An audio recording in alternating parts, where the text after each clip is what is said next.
diseñado 80 años Me antes expliquen un y se poquito ejecutó porque me casi estoy 6 años después. perdiendo. Claro, hay unas cartas, Fernando, ¿cómo se llaman las Ay, que no me acuerdo, a un flaco, Pietke. el que escribió el plan para Latinoamérica era, estaba en Jamaica, murió y No, 80 no, años no, después, pero no me Mazzini y acuerdo, Pique. no, pero había Las otro, cartas son de un líder no me italiano, acuerdo ahora el nombre, che, Mazzini y que después Pique. se ejecutó y salió, el plan salió tal cual, se Ah, ejecutó, sí, tal cual. lo pensó bien. El capo de América era Bolívar. Bolívar era la representación máxima que había. La representación máxima de la masonería, pero un grado inferior al general jesuita. El que manda la batuta en toda América y al día de hoy y en Europa es el general de los jesuitas. El general de los jesuitas incluso manda sobre el Vaticano. En el único lugar que no manda es en la City de Londres, donde ahí manda el Lord Mayor. Esa es una cosa Bueno, linda ¿y quién es para que el lo sepan. general de los jesuitas? El general mayor de ¿Cómo? los jesuitas, el último que conocí yo, es venezolano. Es un Que hombre está, venezolano que es el hombre que Son todos todo el zurdos mundo, los jesuitas. todo el No mundo sé, se me arrodilla. perdí. Perdón, pero no me da la cabeza, me perdí. Entre los masones, los jesuitas, me perdí. Los jesuitas no son una orden religiosa, son una orden militar, clerical militar, neta. Son una orden militar que se cambió, digamos, la visión, se vendió como una escuela, porque los jesuitas, que vinieron a explotar América en su forma, invirtieron toda la plata en escuelas. ¿Qué significa? Durante más de 300 años, todos los reyes y gobernantes del mundo fueron educados y disciplinados por los jesuitas. Ese poder al día de hoy continúa. Si vos querés tener un hijo que sea presidente de Estados Unidos, tenés que mandarlo a un colegio jesuita. Bueno, yo no sé Niego, tanta data, niego no, esa no sé información, las niego, fuentes tampoco, ni nada. No, sí, no, no, no O sea, comparto. no, no estoy en tema igual tampoco. a mí cuando no me dicen las fuentes y cuando me dicen yo conocía tal y todas esas cosas, prefiero más la historia, más concreta y más, Pero no. ¿cómo me voy a acordar la fuente? Pero pueden buscarlos ustedes por internet, pueden buscar en Google General Jesuita, va a aparecer, no es una, como todas estas sociedades no son secretas, son solamente discretas. Ustedes pongan General Jesuita y ahí va a estar el líder de todos los jesuitas. Y también, bueno, ya saben, Bolívar era un masón que estaba en un grado superior con los masones, pero estaba por debajo de los jesuitas, que son los que intervinieron en todas las revoluciones. Por ejemplo, cuando se hizo la independencia en Argentina, en el Cabildo, en la Casa de Tucumán, ustedes van a encontrar determinados sacerdotes, lo van a identificar porque están vestidos de sacerdotes, con la peladita clásica y el gorrito, y van a ver que esas personas son jesuitas. No son ni benedictinos ni nada de esa cosa, son jesuitas. Ellos estuvieron detrás de todas las libertades, también lucharon contra todas las monarquías, y bueno, les costó un huevo llegar al Vaticano, pero ahora están en el Vaticano. Fernando, tu opinión, si querés intervenir. no, bueno, de los jesuitas yo sé de todo lo que se refiere a la educación en Hispanoamérica. Bueno, hay aquella película famosa que se llama La Misión, que es bastante ilustrativa, que les enseñaban música a los indios y todo esto. Y bueno, mi pueblo, el pueblo donde yo nací, lo fundaron los jesuitas, o sea, era San Pedro del Durazno, pueblo de indios violineros y guitarreros. Y entonces les enseñaban a tocar, les enseñaban a leer, a escribir, les enseñaban la lengua, tuvieron un papel importantísimo en lo que se En la refiere educación. a la colonia y a la educación en aquella época, pues, insertaron, por decirlo de una manera, a un montón de gente en el sistema occidental, por decirlo muy rápido, ¿eh? Eso es lo que yo sé. Y yo sé que en un momento determinado la orden la prohíbe la iglesia porque eran muy ricos. Los jesuitas tenían muchos medios económicos y llega un momento en que pasa un Los poco... expulsan. Sí, los expulsan. Pasa un poco paralelamente a lo que pasó con los templarios, que les debían tanta guita que al final los queman vivos. A Molé lo queman delante de Notre Dame y toda esa historia para no tener que pagarle. Lo hace la movida esa. Morley, no sé cómo se llamaba. Molé, El gran maestro. sí. Molé era el jefe de los templarios. Era el y, gran maestro. Y Felipe IV de Capeto, Felipe el Hermoso, un hermoso que no era un Habsburgo, sino que era un Capeto, por ejemplo, en 1300, convence al Papa Clemente de matarlo al tipo para no tener que pagarle todo lo que le deben. Y eso es la gran desgracia de los Capetos. O sea, estas dos dinastías, Valois y Borbón, salen precisamente de la escisión de los Capetos, que hay unos reyes malditos al final, precisamente por esa razón, ¿no? Porque tienen que... Felipe IV lo convence Clemente de que los maten, ¿no? Y lo mismo pasa con los jesuitas, o sea, los expulsan porque les deben quitar. Eso yo lo entiendo así. ¿No? No, pero a los templarios los mataron porque los templarios le debían plata, el rey de Francia le debía toda la guita a los templarios. Pero los jesuitas los mataron, a los jesuitas los combatieron en su momento porque les querían robar la plata. Los jesuitas no se la habían prestado, porque los jesuitas la prestaban vía los pueblos germánicos, que no estaban bajo el dominio del Vaticano, gracias al cisma protestante. El cisma protestante es un invento, Fernando, de los jesuitas para poder mover todos los fondos antes de que la Iglesia los proscribiera. ¿Por qué? Porque la Iglesia tenía la costumbre de proscribir a los cuales se les quería quedar de los bienes. O sea, te proscribían a vos y se quedaban con tu casa, tu ducado, tu condado, ¿me entendés lo que te quiero decir? Se quedaban con todo, Fernando. No sé si me explico. A lo mejor no. Bueno, entonces la iglesia quería proscribir a los jesuitas. A ver, más despacito, por favor. No, lo de los protestantes yo lo entiendo de diferentes fuentes. No. Empiezan tenés que en verlo Inglaterra. del punto que tenés que analizarlo del punto que te digo yo, porque el cisma protestante se da por una cuestión económica, no por la cuestión de que la fe salva al hombre y no la venta de indulgencia y todo eso. Ese es el fulbito para la hinchada. ¿Cómo lo entendés vos? No, que son varias corrientes diversas. Está el anglicanismo por un lado, por otro lado está Lutero. Son cosas que tienen que ver con intereses económicos muy fuertes. Calvino en Holanda. Calvino, viene de diferentes fuentes, digamos.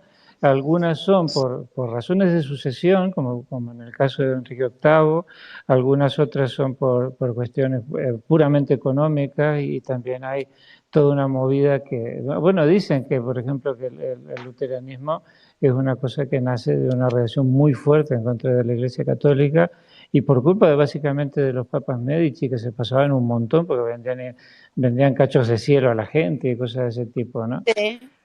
El protestantismo para mí tiene diversas raíces, ¿no? En el caso de Calvino, por ejemplo, que bueno, que hubo una ejecución muy importante de aquel tipo que había descubierto la circulación de la sangre, pero era porque el tipo estaba en contra del tema de la Santísima Trinidad y todas esas cosas, ¿no? Seguramente es la que es puramente más por razones teológicas, pero las otras dos eran por razones económicas muy claras, ¿no? Tanto Lutero como los ingleses, ¿no? En el caso de los ingleses fue porque no le podían anular el matrimonio, porque la Catalina era la hermana de la familia del emperador, digamos, ¿no? De Carlos I. Son todos unos temas políticos y económicos. Bueno, en eso estoy de acuerdo. Tras bambalinas el complot era otro. El complot era la inmensa fortuna que tenían los jesuitas, que la estaban canalizando vía los pueblos germanos para no quedar pegados en caso de la proscripción que le quería hacer la iglesia. Es para eso. Yo no entiendo el tema de entre bambalinas. El Papa excomulgaba a los jesuitas y se quedaba con todos los bienes. Y lo mismo que hicieron con toda la casa de brujas, ¿no? Cuando, por ejemplo, había un príncipe o un duque, generalmente iban contra los duques. El duque este es un duque que es brujo y practica satanismo, ¡pum!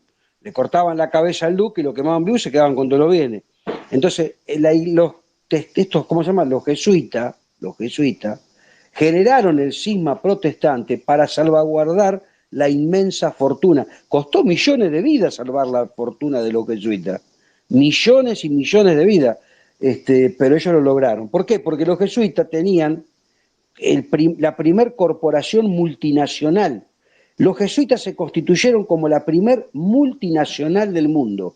Tenían 2 millones de aborígenes en distintas reducciones, misiones o como quieran decirle, trabajando para ellos por comida, 2 mudas de ropa y 2 mudas de sandalia.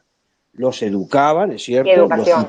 los educaban, los instruían, les daban vivienda digna y los hacían libres de los esclavistas portugueses, que eso es fundamental. Por eso todos los indios querían ir a estar con los jesuitas. Pues yo lo expliqué ya esto. El tema de los jesuitas, el éxito de los jesuitas, es que el jesuita podía, a pesar de ser un orden militar, bautizaba en nombre de Cristo. Serían diáconos, los bautizaba. Al bautizar, el aborigen deja de ser natural. Y la encíclica papal, que autorizaba a los reyes a dominar la tierra y los naturales, trácate, se cortaba. Cuando se topaban con indios que estaban bautizados en la fe cristiana, los portugueses no los podían esclavizar. Entonces, todos los indios, todos los aborígenes, los amerindios, los pueblos originarios, como quieran llamar, concurrían en masa a los jesuitas para que los bautizaban. Esto los hacían trabajar, digamos, de forma no esclava, pero los hacían trabajar un poquito más de lo normal. ¿Qué pasa? Al no tener que pagarle... Quinto, me encanta tu vehemencia, tu pasión y todo, pero ¿puedes hablar un poquito más tranquilo y eso? Porque no, eso es un tema mío, porque estoy media descompuesta, así te puedo seguir. Entonces, el tema es así. Como los jesuitas tenían casi 2 millones de empleados que trabajaban todo el día en tejidos, alfarería, hasta perfumes, y no les tenían que pagar sueldo, las ganancias de las misiones o reducciones jesuíticas eran inmensas, inmensas. ¿Qué hacían los jesuitas? Bueno, en América fundaban escuelas para que todos los hijos de los nobles mandaran a sus hijos con el sistema de pupilo a aprender y generaban más dinero, mucho dinero. Ese dinero no se lo prestaban a la iglesia, lo usaban en sus emprendimientos. Los jesuitas tenían, igual que los templarios, barcos, tenían un sistema sería como Mercado Libre, una cosa parecida a Mercado Libre. Viste que Mercado Libre, Víctor, también el Estado argentino se lo quiere apropiar. Así que esto ya viene... ¿Cómo para? Me perdí con lo de Mercado Libre y los jesuitas, o sea... Claro, porque los jesuitas también mandaban cajas a Europa con pedidos de venta. Los jesuitas comerciaban... Mercado Libre. Bueno, justamente, el Mercado Libre manda cajitas a domicilio por todas partes del mundo con pedidos electrónicos. Los jesuitas mandaban... Del mundo, pero bueno, no importa. Sí, bueno, es una comparación. A lo mejor es desafortunada, pero es una comparación que seguramente van a saber comprenderla más tarde. Y bueno, los tipos eran recontra adinerados, pero ya tenían el problemita de que si los excomulgaban y los proscribían, sabían que iban a perder todo. Para lograr eso, movieron toda su inmensa fortuna a los bancos que están en la Germania, en todo lo que era Germania, y de esa forma se salvaron. Y el Vaticano no pudo hacer nada porque estaba en medio de una guerra con el cisma protestante. Esa es la verdadera causa. A Calvino, a Lutero, le hubieran prendido fuego 50.000 veces. Es una cuestión netamente de dinero. No se murió tanta gente por cuestiones de esa platita, de esa ideología de las cosas. Bueno, ¿alguien tiene alguna opinión o alguna otro punto de vista?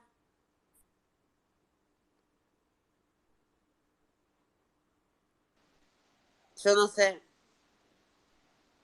Yo lo que no entiendo es cómo fuimos a parar aquí cuando estábamos hablando de los masones. Pero bueno. Sí. Porque pues como la contracara religiosa. Tiene que ver, ¿cómo no va a tener que ver? los jesuitas también son líderes masones.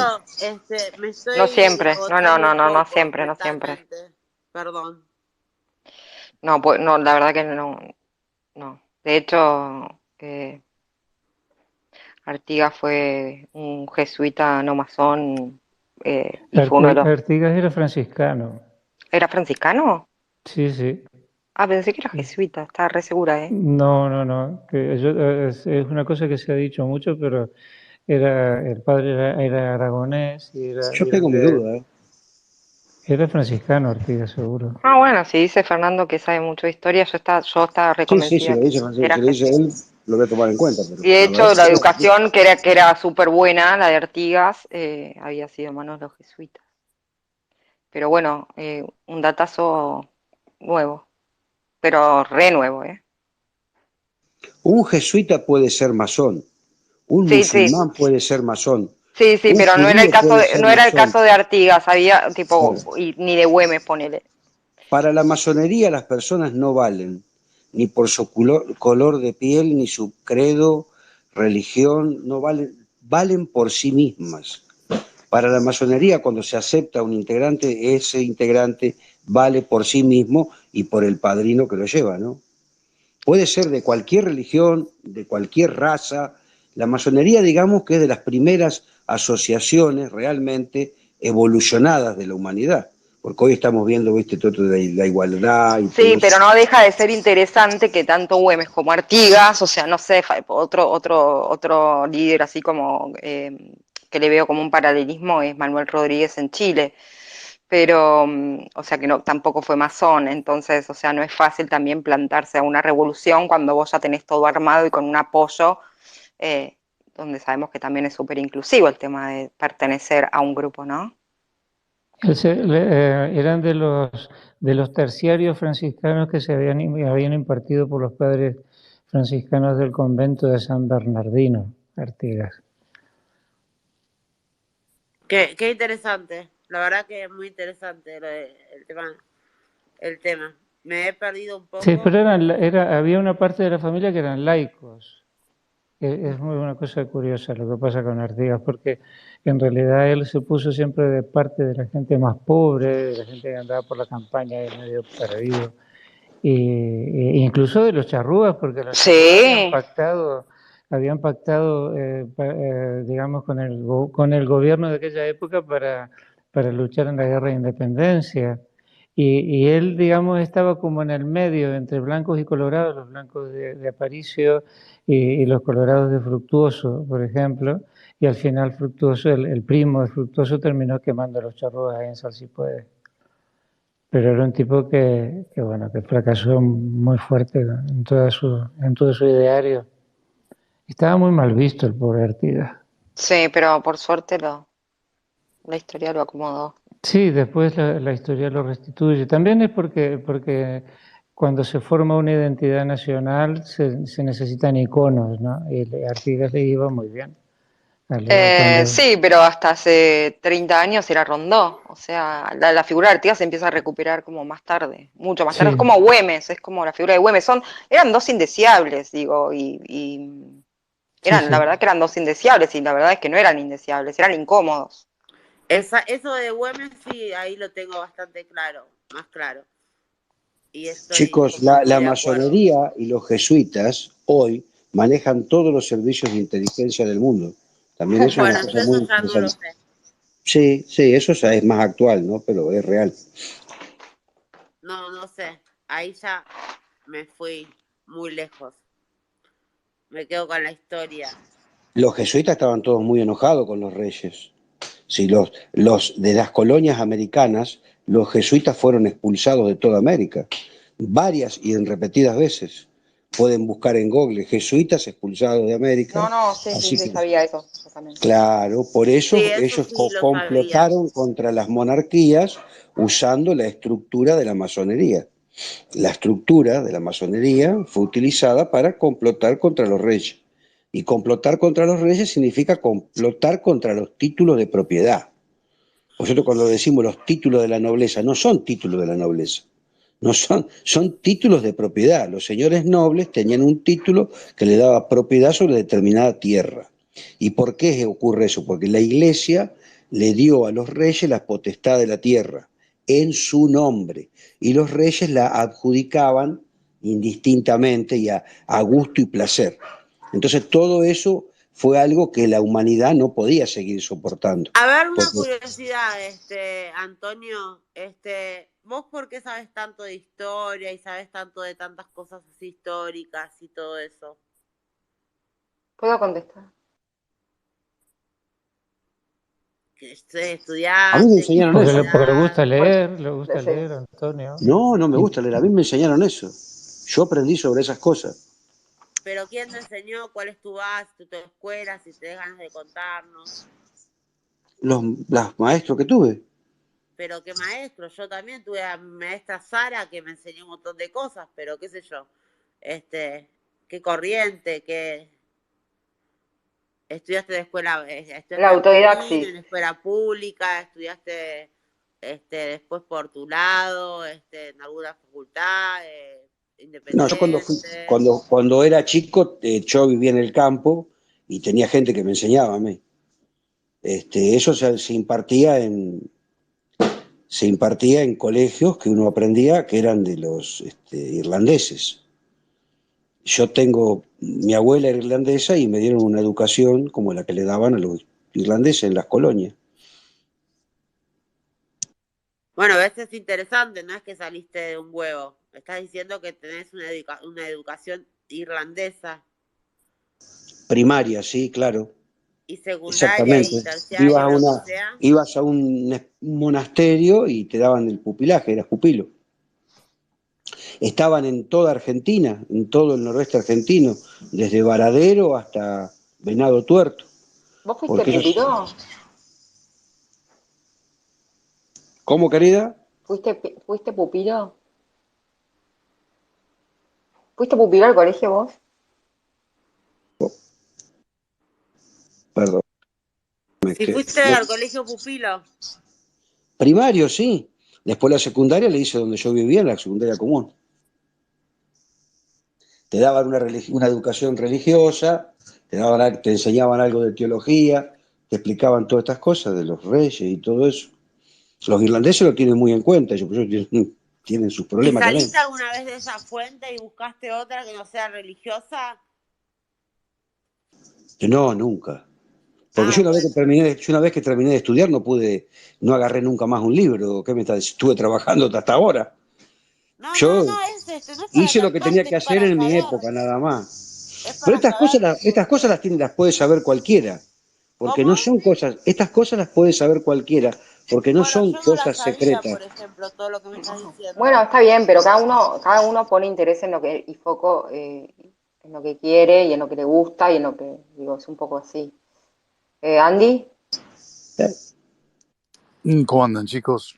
Che, Quinto, quería hacerte una pregunta. ¿Vos en qué fuentes observables, qué sé yo, científicas, palpables te basás para aseverar que la masonería es la que controla el mundo y todo eso? No, yo no dije eso. Yo dije que la masonería provee la infraestructura de la sociedad discreta, donde dentro de la masonería se desarrollan diversas corrientes, diversas intereses muy diversos y disímiles incluso entre ellos, como por ejemplo uno de ellos fue la caída de las monarquías. Y la caída Pero de las colonias. hoy en día, ¿qué rol cumple la masonería? Los La masones. masonería hoy apalanca gente. Las sociedades masónicas hoy en día apalancan gente en los distintos gobiernos. Los colocan, por Y, ejemplo, así como el sindicalismo argentino coloca diputados, la masonería dice, bueno, mirá, tal ministerio, tal cartera, tenemos que poner a tal persona que corresponde a nosotros. Casi todas las... Ahí va Quinto mi pregunta. Vos lo estudiaste esto en la primaria, pero me estás hablando de la actualidad. O sea que además de No, trabajar, bueno, es lo que no, hacen pero en la igual tenés el tema de la democracia. masonería, el tema de la masonería hay muchos libros, yo también tengo entendido que lo que tiene la masonería es que en realidad siempre te eleva y siempre tipo te educa de alguna forma, tipo desde lo más mínimo bueno, hasta la educación formal, ¿no? Que tiene La uno cuando es masonería masón. la- ¿Puedo terminar? Y bueno, sí. entonces, o sea, dentro de los masones hay un abanico de profesionales en los cuales se van tipo intercambiando, elevando, sabiendo más, o sea, intercambiando, buscando lo mejor, la mejor técnica, lo que fuera, más todo el refinamiento de modales, de un montón de cosas que hacen que después tipo elijan digo, en el rubro que se necesita, incorporen a altos rangos políticos a la persona que se cree más idónea, ¿no? La masonería es súper importante para los países. Para Y empezar, eso, ellos y siempre es, supieron cómo había que construir una ciudad. Los masones desarrollaron la civilización que conocemos nosotros hoy. Las calles, las cloacas, la fuente de agua en el centro de la plaza, el obelisco. Las ciudades están diseñadas por los masones. Ahora, un poder superior a los masones son los jesuitas. Un poder netamente superior son los jesuitas. Están por encima. Que los jesuitas pueden ser masones, pueden estar dentro, porque la iglesia ha prohibido a los sacerdotes integrar la masonería. Pero resulta que los jesuitas no son una orden religiosa. Tienen que entender eso. Puede haber un jesuita que tomó el sacerdocio, como que no. Pero los jesuitas no necesariamente tienen que ser una orden religiosa, son una orden militar y están por encima de muchas cosas. Ahora, ¿cuál es el único lugar del mundo donde todos se arrodillan? Es la City de Londres. Lo que estoy diciéndolo yo bien claro acá es que en el único lugar donde la gente se entra y se arrodillan los reyes, los jesuitas y todos los que van, es la City de Londres. Y se arrodillan ante una persona que ellos identifican como el Lord Mayor. Y el Lord Mayor es algo así como un alcalde. Los ingleses le van a decir Lord Mayor a un alcalde, a un intendente, no sé cómo sería la traducción nuestra, necesitaríamos alguien que esté más empapado del tema, pero el alcalde, el intendente de la City de Londres es el único hombre del mundo que ve de rodillas a todos. ¿Por qué? No sé. No sé por qué, pero es el único lugar. Hay cosas del protocolo que hacen que eso ocurra. Ahora, ¿por qué ocurre eso? ¿Por qué la reina de Inglaterra o Carlitos ahora se tendrían que arrodillar ante quien tendría que ser un súbdito? Es una cosa rara e imposible. Bueno, la única explicación es... ¿Eso en qué fuente lo puedo buscar? Eso lo podés buscar en las normas de protocolo de los ingleses, de la corona británica. Okay. Que todo el mundo sabe que perfectamente que la monarquía inglesa, y te lo puede decir Fernando, es una mascarada, porque la monarquía inglesa, los Windsor no existen, los Windsor son alemanes, vienen de la casa Gotha y Cobu, lo que pasa que los anglos fueron conquistados por los sajones, y medio como que se negoció todo eso, pero Fernando les puede hablar mucho, mucho mejor de todo esto, pero más o menos la idea es la misma. Son Bueno, lo que pasa es totalmente que alemanes. eran electores, los electores de Hannover en el barroco, en la época de Händel, por allá por el 1750 en adelante, digamos, los electores de Hannover fueron reyes de Inglaterra y entonces después todas las dinastías que vienen detrás de ellos son alemanes, pero les ponen el nombre ese porque en la guerra quedaba muy mal, en la guerra contra los alemanes precisamente quedaba horrorosamente mal para el pueblo inglés tener reyes que tuvieran los apellidos alemanes. Entonces les cambiaron el nombre por el castillo, y igual que ha pasado aquí con los Gonzaga, hay un montón de dinastías, la misma dinastía de los Borbones, ellos en un momento determinado Luis I les da el título de conde de Borbón porque ocupaban el castillo de Borbón, en el centro mismo de Francia, pero ellos son originarios de Pau, se llama Pau, se escribe Pau, Enrique IV, Enrique III de Navarra, Enrique IV de Francia era originario de Pau. Entonces toman el nombre del castillo de Borbón. Eso es una tradición, y el castillo de los Habsburgo pasa lo mismo. Es una tradición en Europa tomar el nombre del castillo que los hacen condes, digamos. Y el tema del poder político y el poder el poder representativo que tienen, por ejemplo, para dar estabilidad a las instituciones, la separación, digamos, en estas monarquías parlamentarias o constitucionales, o como se le quiera decir, es que los reyes reinan pero no gobiernan. Es decir, hay un poder político que está encabezado por un primer ministro en Inglaterra, en los países nórdicos de acá, y ahora recientemente, desde el año 78 en España también funciona así. Es decir, el rey no tiene poder político, tiene un poder de dar estabilidad a las instituciones y es jefe de todos los ejércitos. Esto es a partir de Cromwell. Cromwell, precisamente la revolución que hace Cromwell consiste en eso. Oliver. ¿Cómo se llamaba Oliver Cromwell. Oliver Claro. Cromwell. Ese fue el que hizo el Parlamento, digamos, gracias a él. Sí, existía un parlamento, pero no funcionaba así. Funcionaba que lo convocaba el rey cuando necesitaba guita para las guerras, y entonces que se convocara el parlamento era una muy mala noticia antes de Cromwell. Fernandito, el sistema democrático inglés es perfecto. Realmente es algo tan perfecto que habría que copiarlo. La forma que ellos eligen el primer ministro es espectacular. Sí, ¿Ustedes saben bien cómo se hace eso? Tiene una representatividad de casi un 80%. Claro, pero ellos no van a votación directa. No eligen primer ministro por votación directa. Antonio. ¿Cómo? Que estamos hablando que en la época barroca ya tenía un 80% claro. de representación. Había un montón de monarquías que no llegaban ni a un 30%, de repúblicas que no llegaban ni a un 30%, y los ingleses en monarquías llegaba a un 80%. Y lo mismo pasó después aquí en los reinos estos que surgieron después de la Revolución Francesa. Hubo Talleyrand y Metternich, me parece que eran dos diplomáticos que andaban dando vueltas por ahí, intentando convencer que se bajaran del burro y que concedieran y que hicieran un parlamento representativo a los reinos estos europeos. Y entonces ahí cambió todo el panorama político.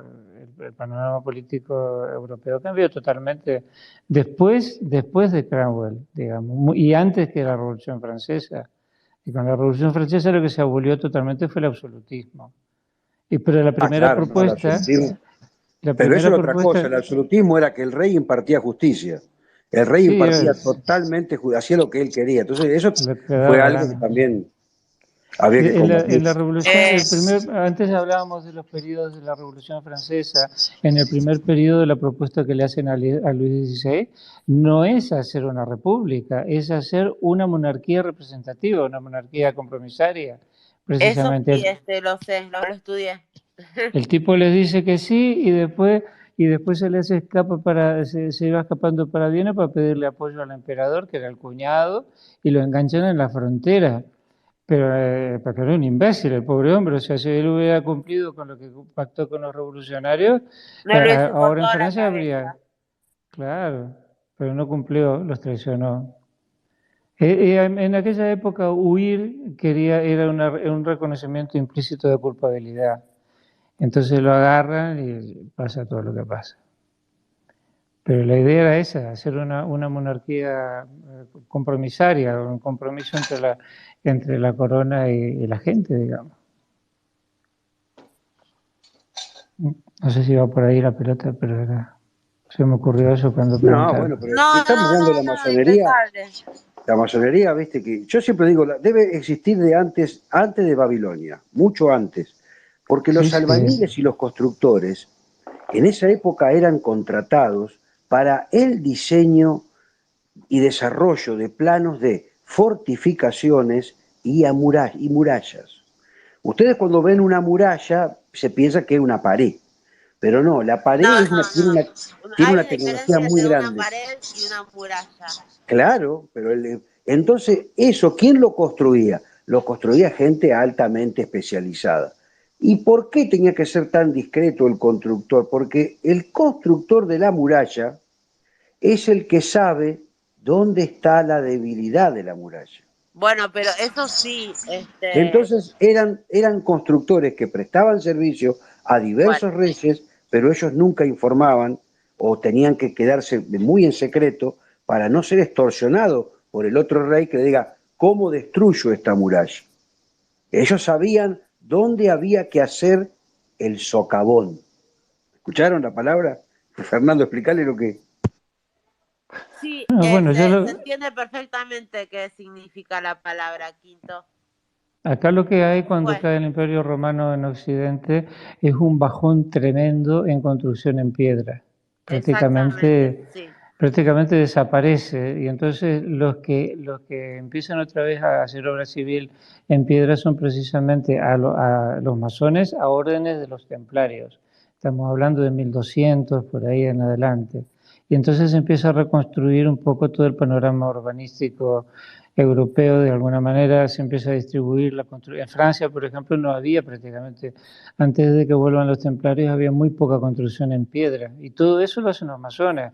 Yo me parece que conté una vez una cosa así como 120 construcciones entre conventos y monasterios y 60 catedrales, entre ellas la de Chartres, por ejemplo. Entonces ahí intervienen ingenieros, intervienen los constructores, intervienen los albañiles, como decía hace un rato Cris, y los vidrieros, porque todos esos vitrales increíbles tienen toda una relación simbólica. Les voy a poner un ejemplo solo. En Francia se ha dicho mucho, los musicólogos franceses han dicho mucho, que en las catedrales no se podían tocar instrumentos. Y se ha dicho muchos años, se han hecho tesis doctorales sobre el tema ese. Y cuando reconstruyeron el Saint-Esprit en París, la primera cosa que les apareció fue un retrato en vidrio del rey David tocando una viola. Y se les cayó toda la teoría por debajo. Entonces hay una cantidad de información importantísima en los vitrales franceses en esta época, en la época medieval. Y todo esto lo hacían los masones. Los masones como profesionales, digamos, como tales profesionales. Acá Quinto se cayó, no lo sacó nadie. Se cayó, o se fue. Se cae, sí, no pasa nada. No pasa nada, ya va a volver o no. Sí. No, yo quiero avisar porque la otra vez se ofendió. Bueno, se va a desofender. Siempre el que se ofende tiene un doble trabajo. Exactamente. No, muy interesante. No sabía este tema de que no se podían tocar instrumentos. No, se dijo, porque hay en el templo de Jerusalén. Se dijo porque había una inscripción en las partituras que ponía a capella, y entonces interpretaban que eso era, interpretaban que era solo con voz. Los musicólogos, Cristoforetti y compañía, los de Bolonia, los musicólogos de Bolonia interpretaron eso y lo estuvieron enseñando, intentando demostrarlo un montón de años, y que bueno, Cristoforetti le agarró una depresión espantosa cuando Maillart, que era uno de la Sorbona, hizo un proyecto para que reconstruyeran los vitrales de la iglesia de los Valois, esa iglesia tan famosa que hay en el centro de París, al lado del ayuntamiento. Y entonces mostró los planos y aparecía el rey David tocando la viola. Se le fue toda la historia por ahí al pobre Cristoforetti. Y entonces, eso es